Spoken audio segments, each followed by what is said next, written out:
So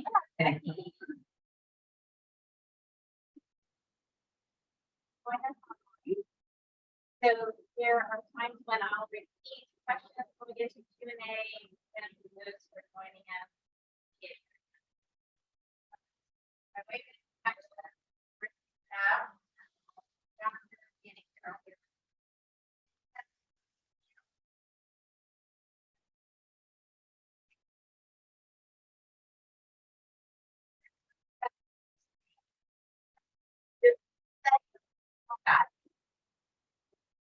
college and graduate school. Right. I have to.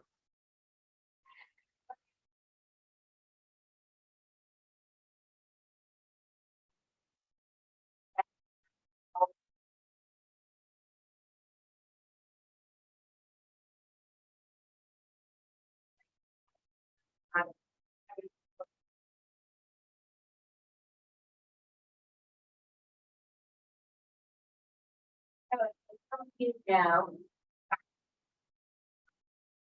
and here Guatemala as well.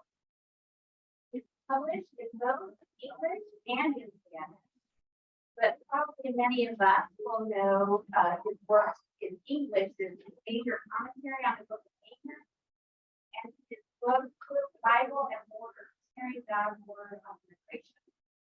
And of course, tonight we'll be talking about his French book, The Lord Lord. So as we get started, I asked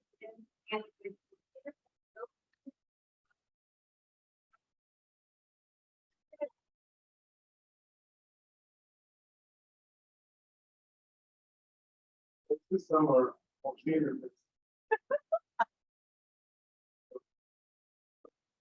Great to be here with you.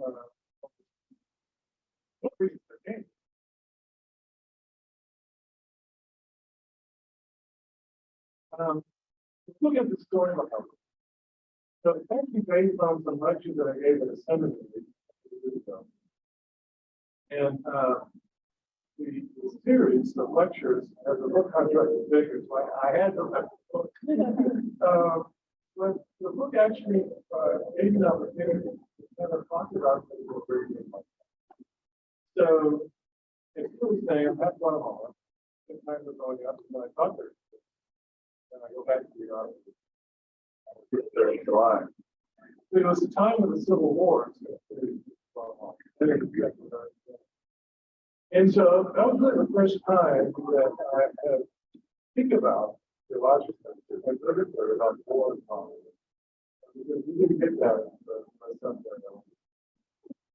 there. And so that's how I got interested in the prophets. The prophets are in that kind of section. So the lectures kind of gave me an excuse to get on what I would want to get at for a while. And got this book here. So let me give you an overview of the book. And I know there's questions that she has, and I don't have to answer questions about it. But what I do in the first chapter, there's 4 chapters. In the first chapter, what I do is talk about how prophetic voice is really a yearning that we see all around the world. Examples are taken and I talk about here in the U.S., but also in Africa and Latin America, yearning for prophetic voice. The peak is to denounce. So the question is, well, how do we do that? How do we read the prophets? And so, what I try to suggest is to appeal to some people call prophetic imagination, is to read the prophets in literature. We kind of have favorite verses and favorite subjects. Favorite verses in the prophets. I think we read the prophets as literature, then we begin to grasp the emotions of it, and how they describe the scenes, and they're very full of life, and we begin to appreciate the anger. That's why I suggest to read it carefully, medically, seeing for it. Then in the second chapter, I talked about prophetic investigation. of injustice. And when you go to the prophets that I talked about, which are famous, the root cause of the injustice is human error, hubris. You can look at this country, or any country, the political class, the economic powers, the arrogance, they're above the law. They can get out of anything they want. They're better than anybody else. That's the oldest time. So we see the prophet. Now, what happens in this country, and so it's a local is that people are very much into talking about the prophets, denouncing them, but they don't want to talk about judgment. Well, you really can't make justice without judgment. You have to say, and this is not only individual conditions. And so in that chapter, I talk only about the pronunciation of sins and of people, but also the judgment of God. And if we don't have judgment, we'll never have. Then I move to the next chapter, which this might be a really good topic. This is the one that I really want to talk about. And that is worship. Because when you read the prophets, and the prophets that I mentioned, God is very angry at worship. What I normally hear is, you shouldn't separate social issues from worship. As if it's some kind of tag on. And if we can just add that, then it'll be okay. And we miss, I think, the root of what God is giving. Because what he is saying is, if you worship a God where justice is not a part of it, then you're actually worshiping. And when I talk to people, I'll hear things like, oh, don't make money your idol. Don't make your job an idol. Your job is never an idol. It may be your obsession, but it's not your idol. Your idol is something you pray to here. An idol is something you bow down to. An idol is something you pray to. And so when you begin to think about it, the idol is the God we created that we worship in our churches. The gods in our churches that we will call Jesus, or God the Father, that never question anything is wrong. That never point out the sins of our society or of ourselves. It's about celebration. The question that people ask for is the services that you like. Isn't that really matters? The question we have to be asking is that please, are we more just as we worship the Lord walk in? And now you begin to reorient the whole idol situation. Now the idol is a God called Yahweh that Israel worshiped. The God they worship was a reflection of their own ideology and a reflection of the natural. It's like God is angry. It gets so bad, not a big problem. But another problem where God says, I will destroy the temple. That's how bad. And Malachi says, why don't you shut the mouth?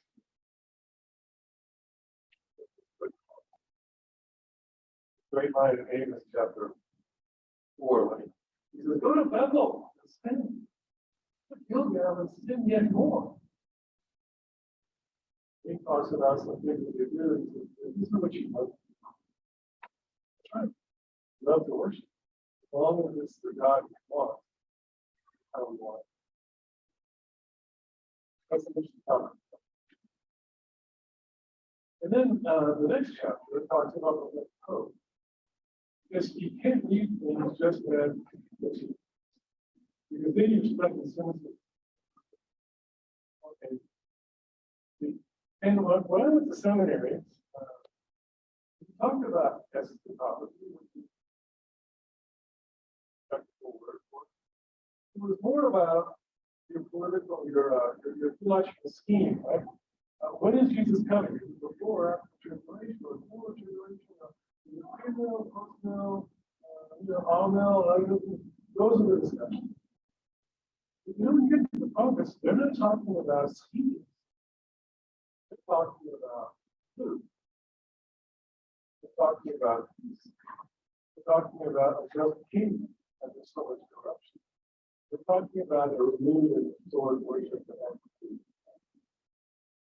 So now what you begin to see is that the future of his engagement with us is actually his opposite. That's why God demands a response to the future.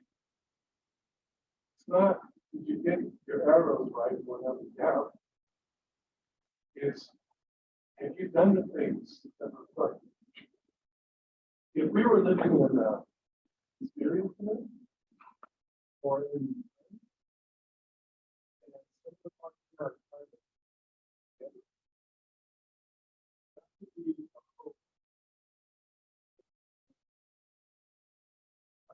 with Latinos.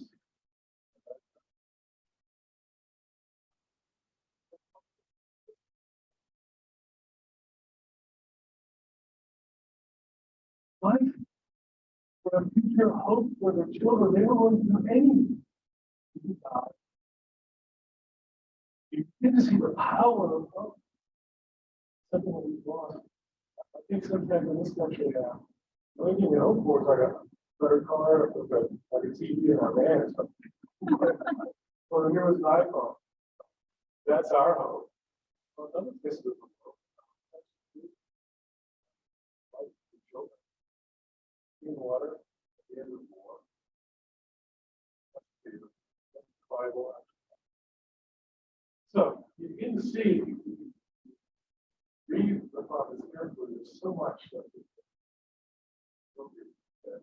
at the end, there's a closing short chapter about Jesus. Christians, that Jesus was the supreme power. He denounced injustice, attacked religion. He brought people now we're called as Christians. But prophetically, we follow our Savior, great prophet. That's the book. The title, The Lord Wars, that's actually a play out of Amos. Right? Yahweh is aligning the wars. Verse 2 of chapter 1.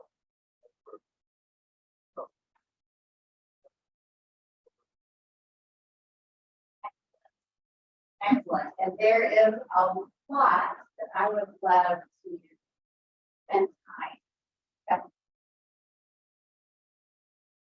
And we said now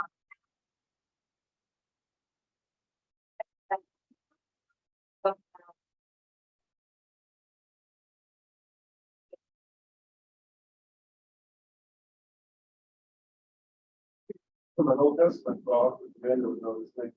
Well, but I was English lit major in college, and I love literature. And I used chapter 2 by design. One is the greatest piece of literature in Spanish language. Don't go there, that much. And we all kind of know the story, and these the Whitnell story. If you read some book, there's a rhythm to the language, and you can visualize. But it's powerful social critique. Spain in the 15th century. But he's doing it with satire. And even though the book that is the crazy one, he's actually the only sane character in the book. But you can enter into the scene. It begins to work in your imagination. So the other example I use is Charles Dickens and Christmas Carol. Everyone knows the Tragic Family. Everyone knows, oh, don't be a Scrooge. You know what that means, right? What a very English language. But if you look at it and put it into the slide, it's actually powerful social people. The underemployed, working class, mid-19th century. It's a powerful social people. People with money, those who have money. But again, we enter into it, and we love that story so much, we do it every Christmas. Right? Let's. I have about to.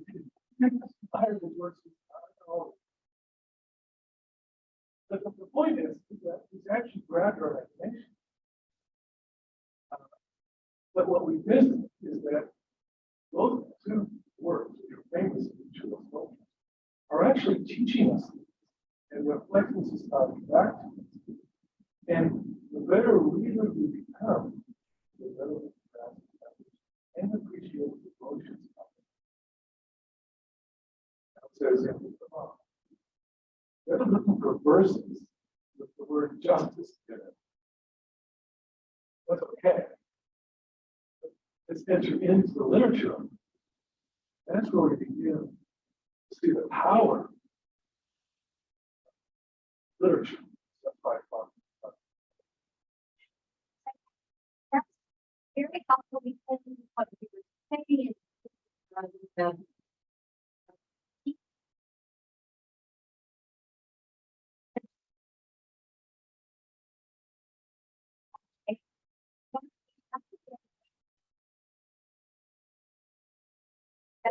that imagination is not perspective of life and what it means to be in the, and that is what is the contrast to ways for one to live. yeah, but the things I would add is that it's very literary, so it's a lot of metaphors. A lot. But the example I use, I'm not that good all along. And I've worn now, so high school next people, so over time, that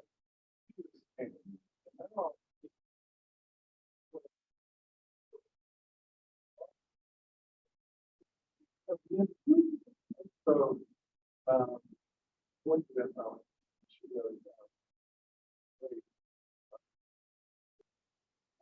and we can have two sets of eyes. So I was changing my glasses, and someone knocked at my door and I change. Oh, okay, you can come in, right? So now I'm on the progressive. I don't see the lines. Technicians in the back. All right, okay. All right. They fell off. And I'm okay.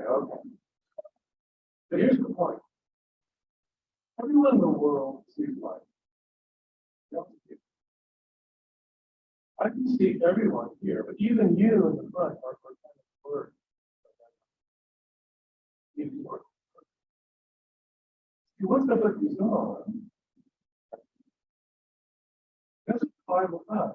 Everyone sees life, but who they really see it. The prophets are giving us a lens into reality. It's a literary lens. That's the piece that we just we don't know how to read. We don't really get the power of it. It's learning how to see life as God sees it and appreciating the emotions and metaphors, words, structure. The theology is in the details. The literary. On a practical level, do you have any suggestions?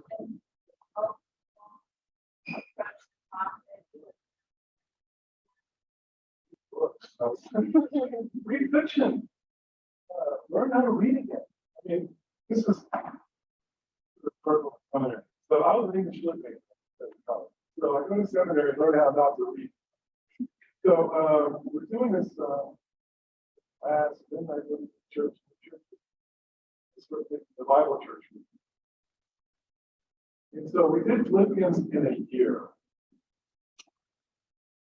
So like the first Sunday is Philippians 1:1a to 1:3b, and it's like all apostles do this, right? Let's just stop right here.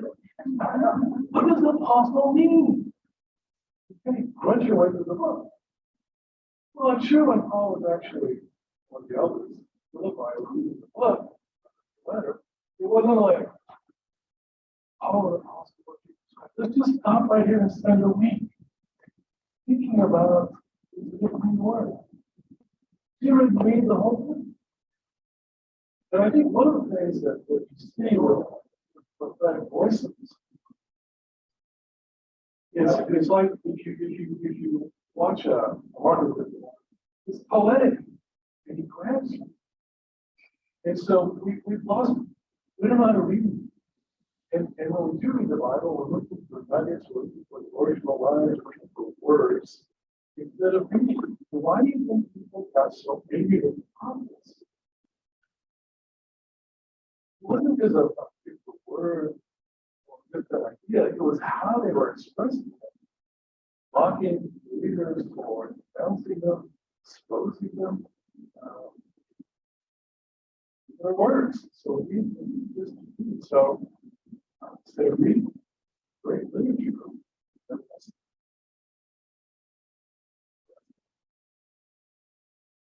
I think that I find it hard to approach them. So,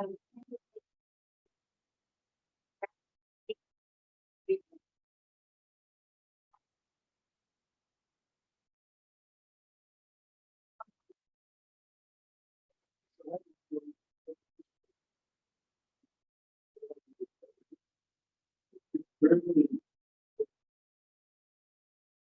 the people and you don't have Sunday school. People don't take Bibles to church. You're expecting them to know how to read the Bible. I don't see how that works. We're actually taking them away from the very beginning. And we're creating so we don't need to.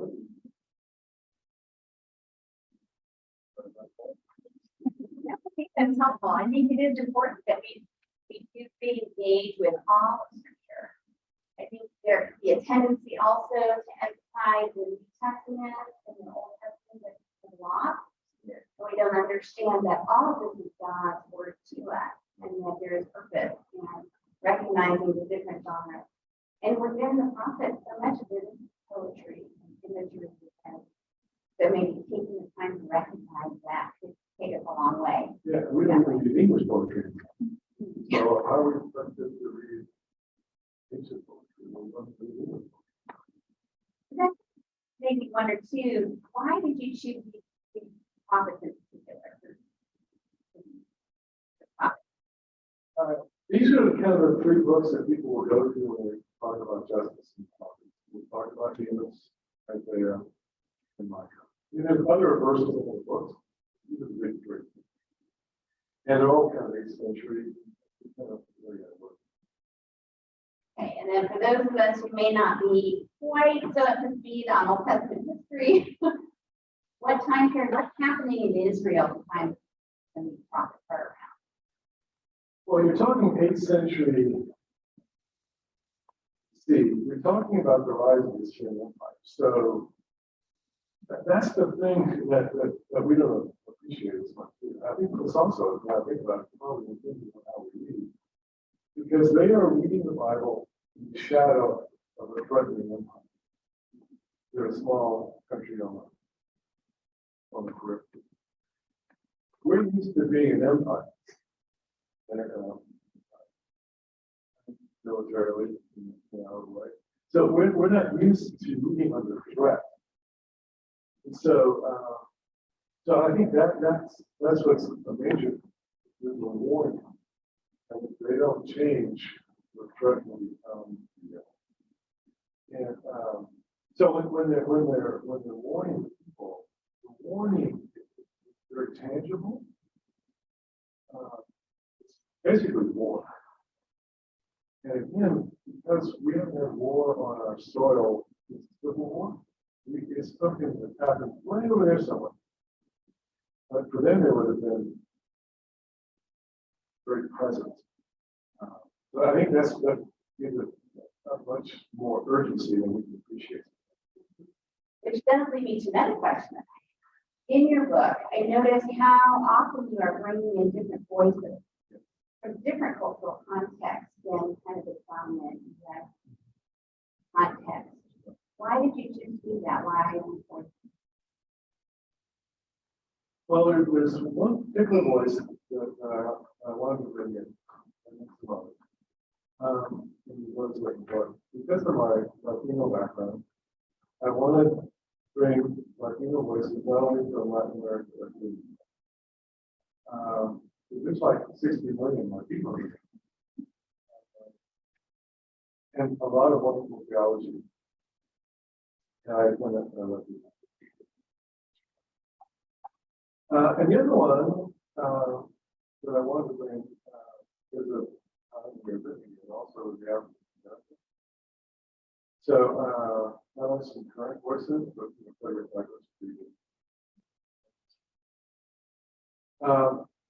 If I had more time, but I don't think I know enough to do it well. I mean, I put it in, but that would be when I still feel I don't how much grip during that voice. But the other voices, because one of the things that I've learned, this is my background in life overseas, is that those voices have a lot to say. That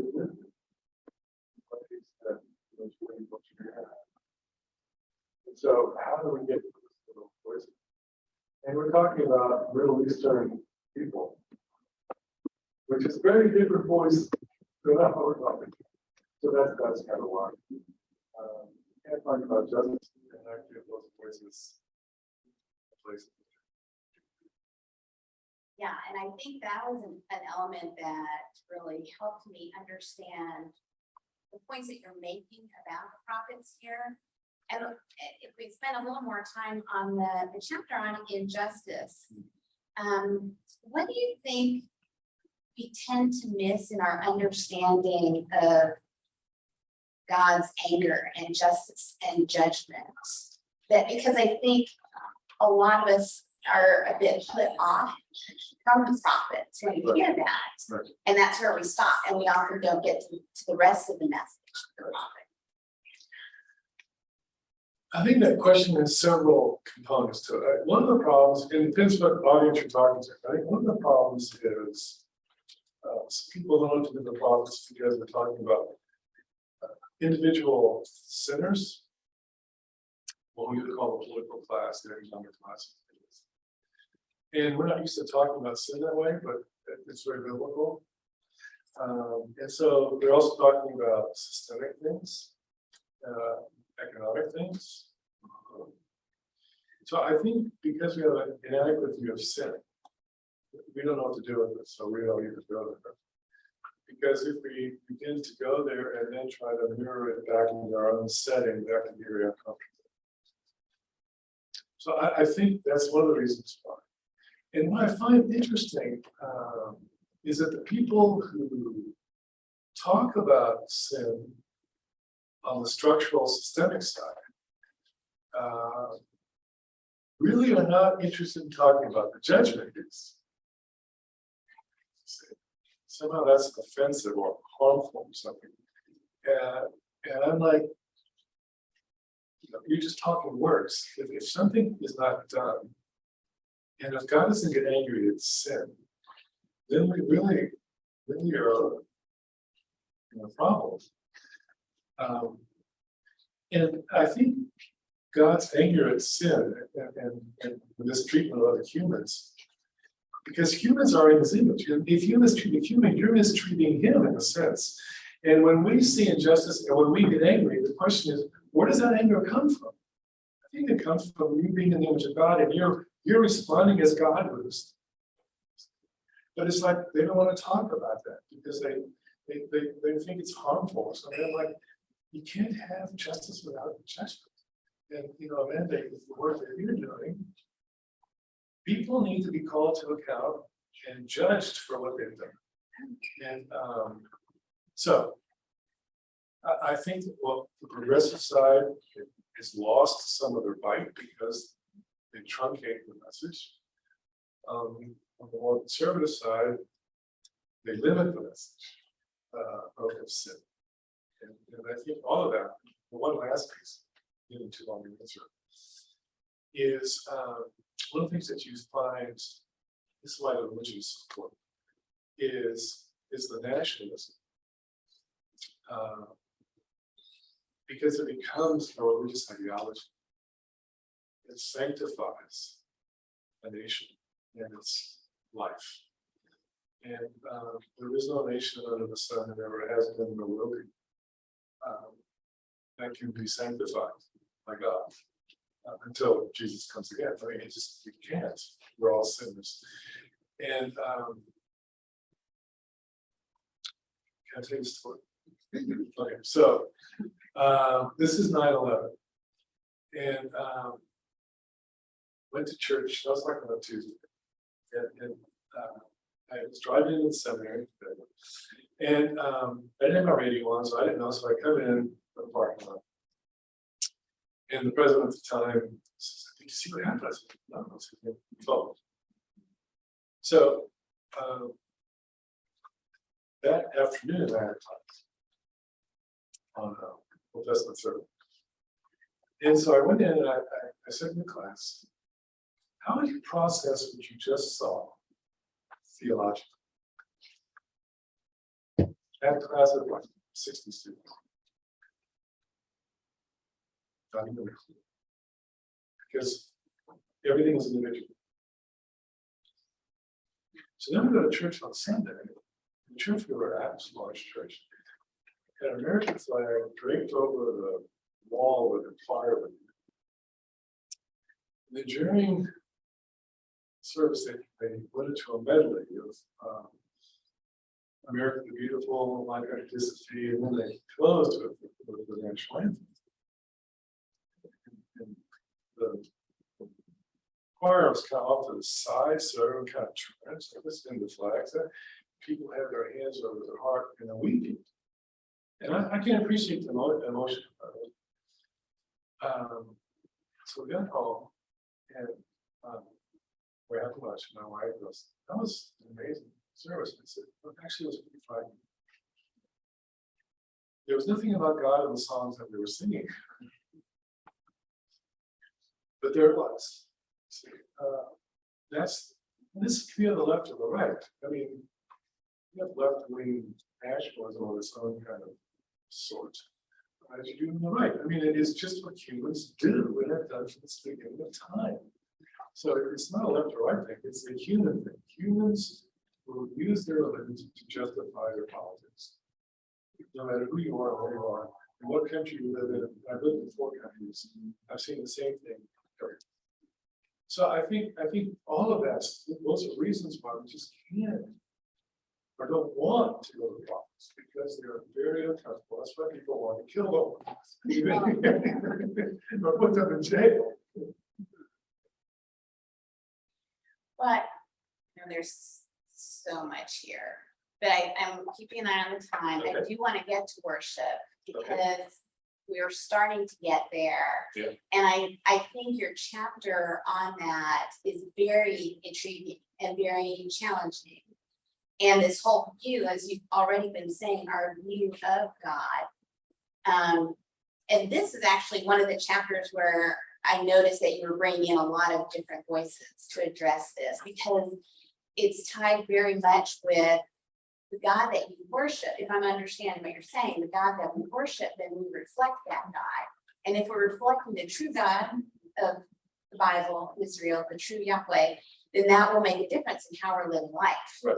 So those things are connected, our worship and our ethics. Right. And you also bring in the topic of liturgy, Right.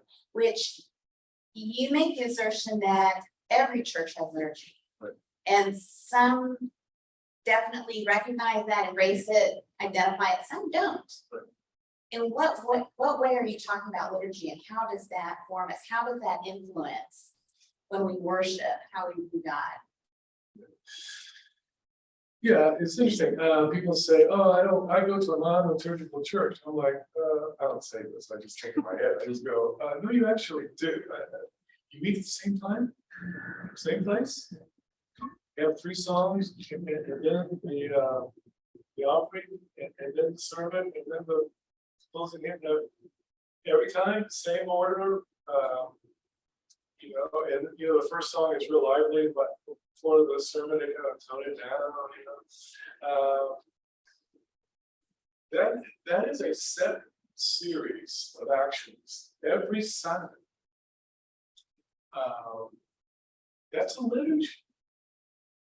Now, the thing that we have to realize is that liturgy is very formative of ourselves as persons, but also is projecting the God. So who is the God of that church? So at Denver, if you were to turn the corner, that corner there was the first church in Nazareth, right? And then you go down a little bit on the left, there's one of these Unitarian Universalist churches. I love the marquees every week. This one of them was a river runs through us.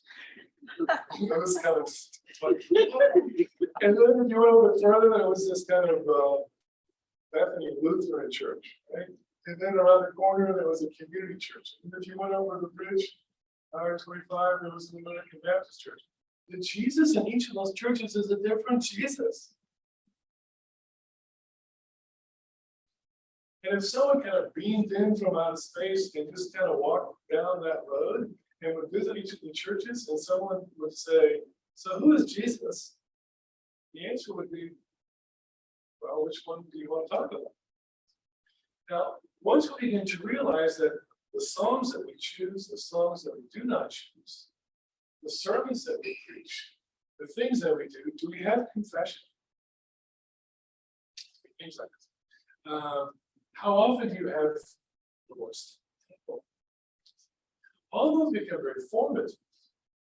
So my wife and I go to a liturgical church, but one of the things that I appreciate is that we go forward every step. So it's you're up, down, you're kneeling, you're engaged. You've never been in these churches where you won't have the music, and those people are so amazing, you can't follow, you just kind of stand there because there's no way you can do it. And then they go off on these riffs, and you're like, I'm good. And so then we clap. And why are we clapping? Anyway, I go forward on this Sunday after we kneel for confession. And this the body of Christ flowed through the forgiveness of your sins. For the cup, blood of Christ shed for you. And what this is doing every Sunday is reminding me this is what it is to be a Christian. This table defines it. You begin to see that you're being shaped by this liturgy.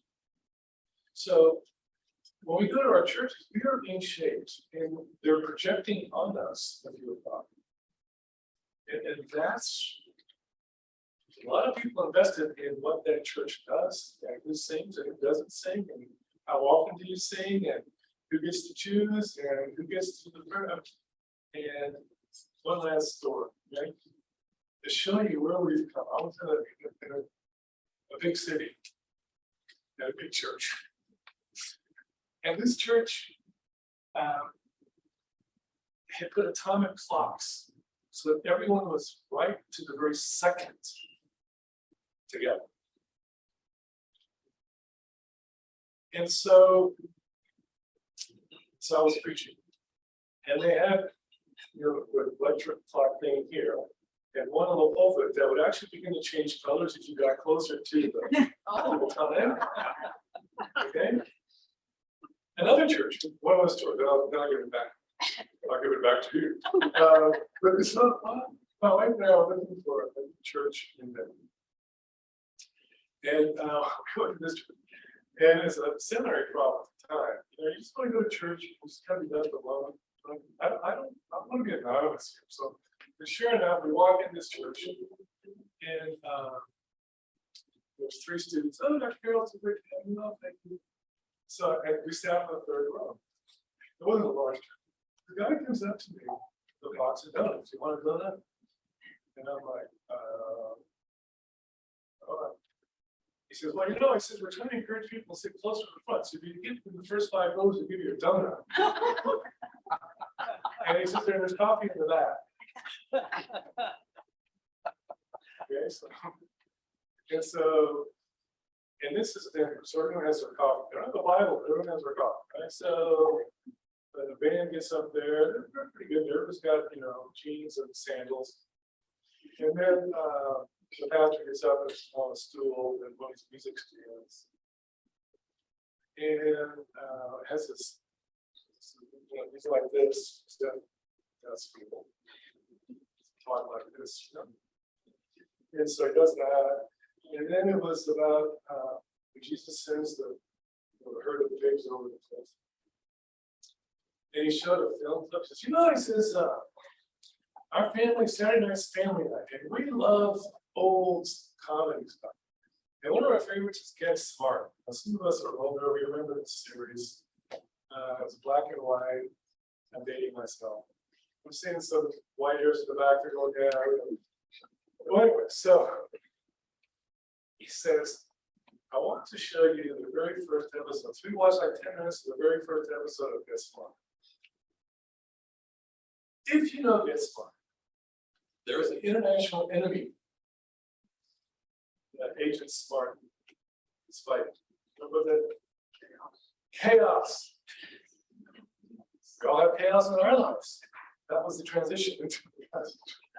After watching 10 minutes of Get Smart. So then what happens is he goes, you know, bring forward, you know, so they bring the little wafer things, the little plastic cup things. And then we all stood up and nobody in the scripture and so let's just close in prayer. Let's stand there because we don't get to finish on time. And so there it is. And you're like, whoa, was God pleased? See, what you're seeing is who is the God that we're projecting? And anyway, I'm talking too long. But that's just Well, it seems to me as we're moving through each of these chapters and we're getting to these different points, they're connected, they're interrelated, and they're tied together, and very much centering on this idea of who is God. Yeah. And are we really orienting ourselves to the one true God or not? And the degree to which we orient ourselves to God is the degree to which we reflect Him, and then that shows up in every area of life. And as you were saying, which I think is so helpful, is that it's not just individuals, not just groups, but even whole nations are being called to orient themselves to God. And then, so when we're getting to the final chapter on hope and the future, I think this comes together. So the question I wanted to ask first is what is important about the future? I would say this, the hope in the prophets is as broad as the sin. So if our sins were social, gender related, economic, violence, the hope that God offers is the reverse. I mean, so you can actually see this rarely. Like in the book of Amos, there's a very short hope passage in the book. But if you look at the language, he's actually mirroring language he's used before, but it's now the reverse. You know, you hear this about the gospel, the upside down people. I think that's true, but you know, I also call it the reverse people. Everything's reversed. And if things were not as comfortable as they are for us, I think we can appreciate it more. Because it doesn't get much better than this. I haven't talked with a friend. You know, we're having a good time and then we go home. And I'm a big Yankee fan, so I gotta check the school and I get back to but you see what I'm saying? It's almost like Ukraine is probably closer to the threat of the empire that's just attacking ruthlessly killing, raping, destroying, and in its own ideological way, defending it as a kind of glorious quest to regain its lost empire. That's where hope is. You know what happens? We have, and this is all happening with philosophy. So we have a friend that's early onset of dementia. 3 of our friends serious cancer. This morning, my sister-in-law, their daughter, brother, a preemie, 27 weeks. You know, she's in the hospital. They got to do a C-section. You know, those are the kind of things. Like little baby boys, being fine. Okay, but you see, our things are kind of sickness, things like that, which are very serious. I don't minimize this. But if you're in a war zone, there are all these other things, or if you're in a place of drought, which would be very good sort of place is geographically. One of the most beautiful passages is in Isaiah 65. It talks about a new covenant of earth. I don't think that's the new covenant of Revelation. In Revelation takes that language and injects all kinds of new things into it. But he's talking about crops. And there's this beautiful one. And we will have children who will no longer be born to misfortune. That's an amazing line. Half the children born at the time die by the age of 5. We will no longer have children born to misfortune. Now you begin to appreciate the yearning. I think that's the power of hope. Well, as I hear you describe it, I think of if we don't really recognize the depth of our sin, the depth of injustice, the depth of suffering, if we want to minimize or soften that, then do we really understand why God sent his only begotten Son, dying our place for forgiveness, so that we could enjoy a time forever in his presence with him in the center, worshiping him when there's no more sorrow, there's no love. But if we minimize it, I think we minimize the point of the gospel. How do you think? Yeah, I think too, we miss, he's working with poor people, with women, and some unfortunate women, who lose their children, raise them from the dead. He's been through a sham of a trial, he's put to death by the authorities. I mean, he's living those things. And I think too, I'm no psychologist, but and Amanda, I don't know if you mentioned you again, I see you. But you know, when you work with the people you work with, you have to give them some kind of hope. That somehow that what's in their heads, in their hearts, their experiences, there's something beyond this. Someday it'll be over. Someday, if you're in a cancer ward, how do you give them hope? I mean, you know, when we put a mother, almost a dozen years ago, you put her in hospice. Well, what do you say to the family? But see, how do you somehow give them hope? Well, but that's not a one-to-one. But what you see, if you begin to think in terms of kingdom, now you're thinking broader. I don't know Grand Rapids at all. All it knows is glorious. Yeah. But I'm sure you would have your poor parts of town. And should be every Latino audience.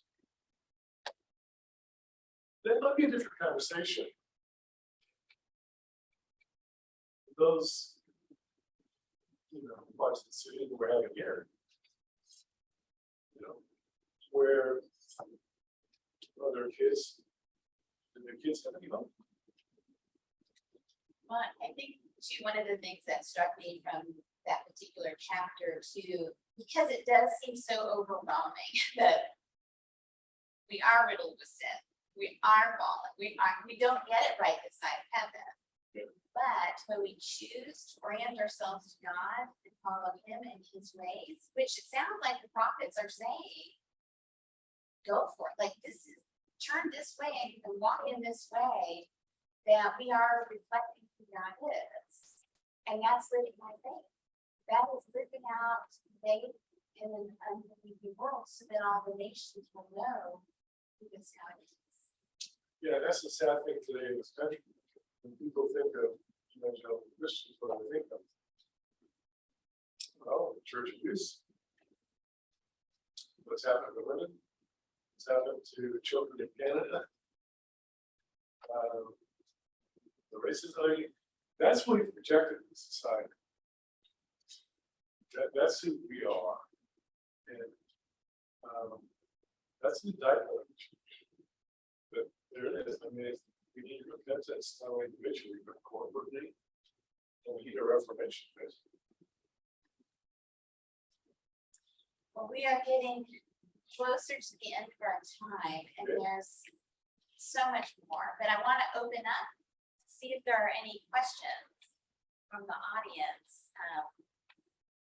Before we need to call it night. And if there are any online, Becky, let me know. Okay. Any questions? Scott. Do you think that because we're talking about the ethics of this, and do you think that in the Old Testament and their cultural context, because of their political system, their ethics look different, and the peace and the hope and the justice that they can bring is done within that collective that's underneath a monarchy and we have today in America have this democracy, we have this individualistic, and so that's going to drive it. So do you think these ethics look different, or should we all be focusing on something, and if so, what would that mean? The benefit of those who are online who can't hear, if I can summarize, it's a question of, are the ethics that the prophets are talking about and dealing with and seeking to live out under their monarchy, is that similar or different to what we're facing today? Is the, like, what is the similarity, what's the difference? Something. Yeah, how can we better reflect that, or should we be? Okay, can we better reflect it, or should we even be trying? Right. Well, I think what transcends or the other values. Now, how that plays itself out will look different. It's like when we talk about the values of Old Testament law. Well, we're not going to mimic Old Testament law. That would be kind of silly. It was a 1000 BC agrarian world. So we're not going to imitate Old Testament law. But the values that those laws are trying to reflect, that's what needs to be done. And the very fact that Paul will say all the scriptures inspired, and for him that meant the Old Testament. And it's useful for us. See, I mean, it's telling us that some things transcend time. And so that's what it would be. Now, so the ethics are the same, but it'll look different. And the other thing that I think that we missed in this country, not only this country, but living yourself, this is like individualism on steroids in this country. And there's some benefits to that, but there's also a loss of community, even a loss of family. I mean, this individualism now finds itself in our families, and it just tears families apart. Because what really matters is what I want, instead of what do we need. So I think we could use some of their communal sensibilities. We've lost that. So the values, what it looks like will be different. We don't live under a monarchy. But that's all they do. Monarchy.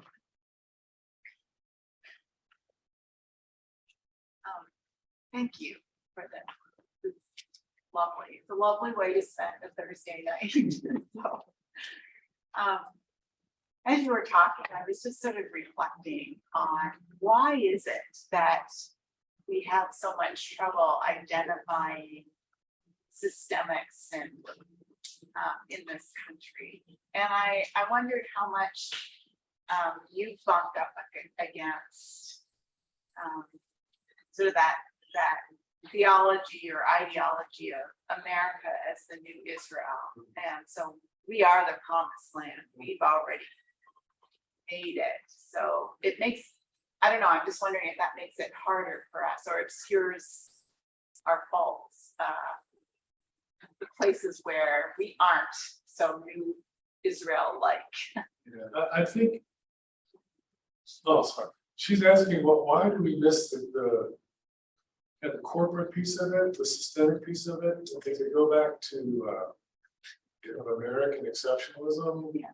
You know, from the founding of the colonies, you know, the idea that in some way, I'm saying this in like reformed Mecca, but part of it is churches in Israel. And so when you have these colonies, they you know, the theology gets literally transplanted into Greek. So I think part of it is the theological heritage that can go that way. It doesn't have to go. I mean, it went that way. And of course, it has its roots in England. Oliver Cromwell's. You know, but the other thing that I see in this country, and this is very evangelical. So it's not only our Reformed heritage, it's also our revivalist heritage. So our revivalist heritage, which very much is of the DNA of evangelicalism, is I make a decision for Jesus, and Jesus forgives me of my sins. And so I do my devotions for me, and I go to the church for me. And so even the faith that we offer people is very much geared toward individual focus. So the idea of kind of corporate, national, it's not even part of our vocabulary. So you put those together, and the economic and political and military success of the country, and kind of all feeds into this.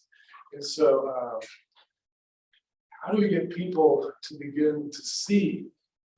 This goes back to the prophetic imagination. You cannot see if you don't have the right glasses. And if we've actually taken the Bible out of their hands in our churches, how do we expect them to see? They won't. So we have this kind of collective suicidal obsession. How can we destroy the church as best we can? Well, let's just take the Bible away. Now let's put everything within an hour. Let's see if we can do the celebrity piece. Let's see how we can make this the best performance. And what we're doing is we're committing kind of theological and ethical, this is going to sound over the top, but kind of suicide. I mean, it's very self-destructive internally, and it's very inadequate in facing outward. The people think of Christian church, but think of all the sins that we've done that have now come home to roost. But also, you know, the mega church movement and Christian celebrities and all that. That's what we rejected instead of Jesus. And so I think you cannot read the Bible and not be convinced of systemic sin. I mean, even if you don't, even if you say, "Oh, the Old Testament, you know, we're New Testament," okay, just read the book of Revelation. It's a beast, it's a whore, and it's the world system. I mean, it's even in the New Testament. I mean, so, but that's a challenge. One more question, and then Becky, are we, Is still in the back. yeah, one more question? Yeah. Yeah, ex-evangelicals tell you they deconstructed their faith, talk about the violence of God, and I don't know if you deal with this in your book at all, but there are very very hard passages, especially in Jeremiah and Ezekiel, in which God seems to be the subject or the active agent of these violent acts against his people. How do you talk about this subject when it comes to the prophets? That's a great question, and it's a long answer. I mean, oh, I'm sorry. So he's asking basically about the violence of God and the prophets. How does one respond to that? I would say that, like I said, that's a long discussion. I've actually edited a book on it. Okay. But what I would say is a couple of things. One is, no matter what answer I give to people, they're not going to like it. Because one of the things that I find in this country is that they don't want to like it. But if I were to ask someone, so what should God do in Ukraine?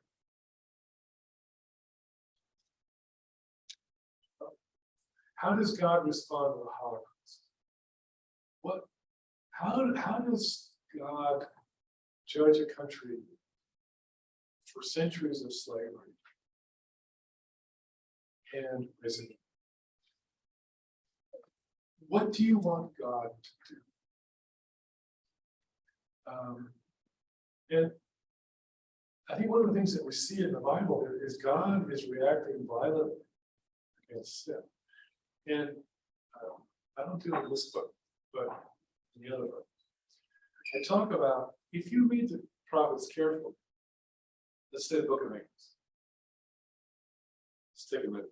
Okay. So chapters 1 and 2 is the oracles against the nations. And so he says, for 3 sins, no 4, I will no longer hold it back.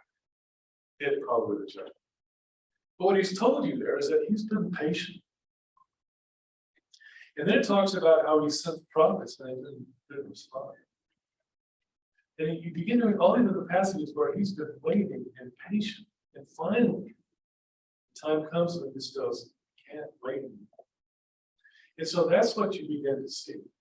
And what we find in the Bible is that a lot of the violence of God that people don't like to hear about is triggered by human violence. What does God do with human violence? Because that's where it begins. So that would be, for me, the start of the answer. And the nice thing that we see in the prophets is that the judgment of God is never the final word of God. The final word of God is restoration and renewal. So you begin to put it into perspective with multiple pieces to your answer versus a one-liner. Because that one, in the Old Testament, they're complaining about it too. And if you look at other ancient religions, they are too. This is the oldest, one of the oldest religious questions of humanity. But great question.